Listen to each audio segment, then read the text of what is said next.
people will try to steal your joy. And when you see them coming, because you know that they're coming, they're spewing stuff at you that is taking your joy away, walk the other way. Walk the other way and don't let them steal your joy. Stop. Fight for your joy. Fight for it. It's yours. I say this all the time, and this is really difficult for a lot of people to hear sometimes because we want to point the finger, we want to blame other people. It's just easier. Wouldn't it be just so easier if everything, we could just blame all of our issues and all of our problems on someone else? But at the end of the day, the way we feel, our attitude, our reactions, the way we feel, the actions that we take, the actions that we don't take, the things that we think, that's our responsibility. Our life is our choice. And if you are going to fight for your joy, if you're going to protect your joy, if you're going to bring joy into your life, then what you need to do is you need to take 100% responsibility for your life. If you don't want to focus on anything else this week, just do this one thing. I tell people all the time, baby steps, like transforming your life, transforming your thoughts, reprogramming your mind, achieving the things that you want to achieve. Being, doing, and having all that you want to have doesn't happen like this. I wish it did. I wish I could wiggle my nose and just give you the life that you want to have. But I can't. It doesn't happen that way. It happens with daily actions, with daily aligned actions. And that's why I give these weekly tools so that you have something that you could focus on for the entire week. So here's question number one, all right? Question number one is, even though we're talking about joy, the word joy, the feeling joy might not be resonating with you. You might be wanting to feel something else. So question number one is, how do you want to feel this week? Is it happy? Is it joy? Is it free? Right? And freedom could be so many things. It could be emotional freedom. It could be physical freedom. It could be financial freedom. It could be spiritual freedom. Maybe it's clarity. Maybe you want to feel clarity because you've just been feeling kind of muddled up in your mind. Maybe you want to feel healthy. Maybe you want to feel energized. For me, I'm talking about joy this week because my feeling for the week that I'm going to be working towards is joy.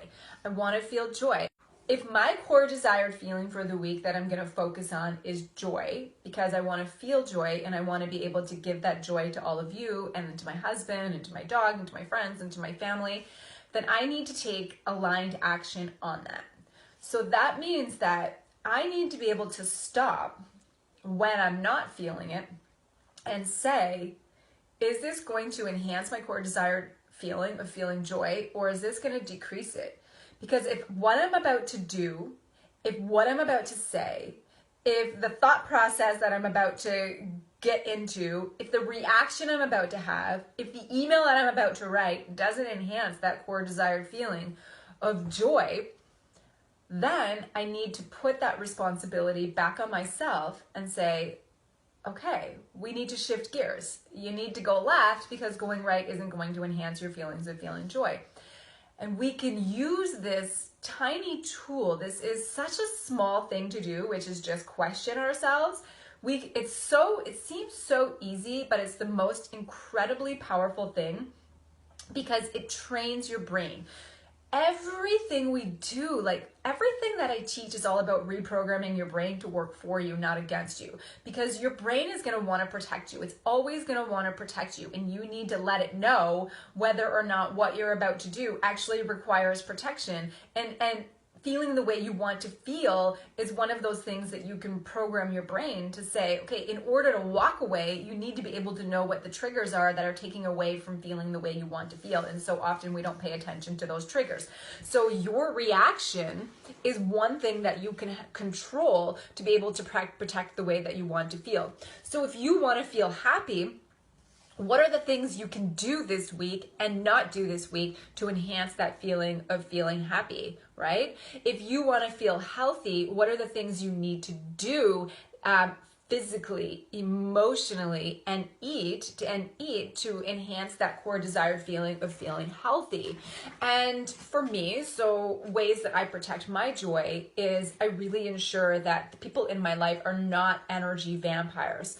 And an energy vampire, I'm sure you've heard it before, but an energy vampire are those people who, no matter what, just come into each room with this negative energy that surrounds them, and they just pull it out of you. They pull it out of you.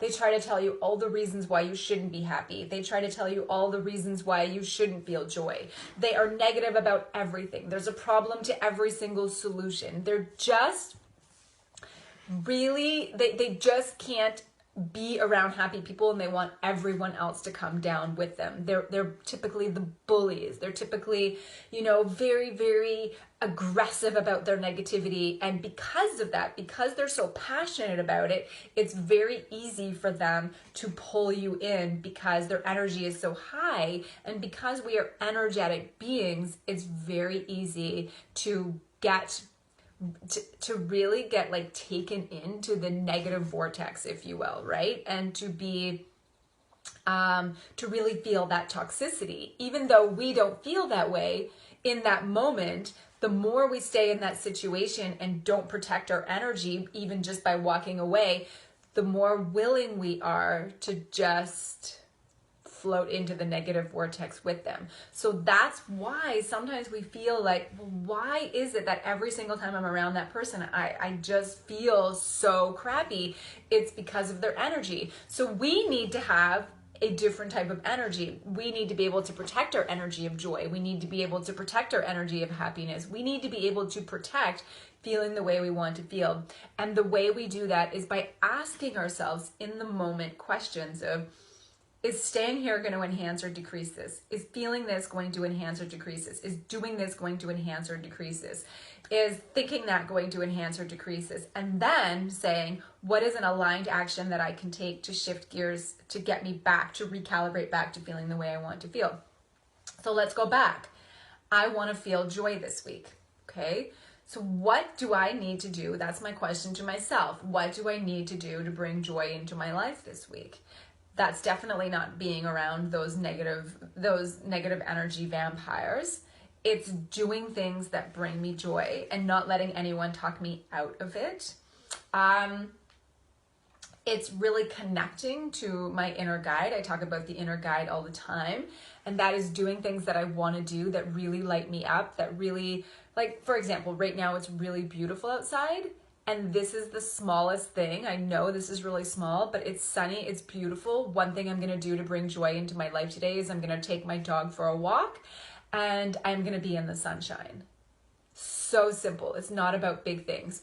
Also, if I feel myself being taken out of joy, maybe something really negative happened, maybe I feel my emotions were triggered, a past wound was triggered, whatever it might be, to be able to bring myself back and recalibrate back. I have gotten very good at reaching out, whether it's to my coach or whether it's to one of my girlfriends, just saying, I'm not okay right now. I don't want to take up permanent residence in Negativeville. I'm really working on protecting my joy. I'm feeling joy this week. Do you have a few minutes to talk to me? This isn't and hasn't always been easy for me to reach out and say I'm not okay. It's okay to not be okay. We all have, even myself, even though I run a business called Contagiously Positive, and I practice these tools and I protect the way that I want to feel, and I teach other women to do the same. And I know that happiness is my permanent default setting. It doesn't mean I don't get taken out. But what I do is I return back to the tools to ensure that I don't take up permanent residence there and I don't build the house in that negative feeling that I'm feeling. So I do the things I know will recalibrate me back. Unapologetic about needing help, and I have no guilt and shame around needing it and knowing that sometimes I need a little extra help. Yes, people are going to trigger you. Yes, people are going to push your buttons. Yes, you're going to approach negative energy vampires. Yes, you're going to have bad days, but it doesn't have to become a bad life.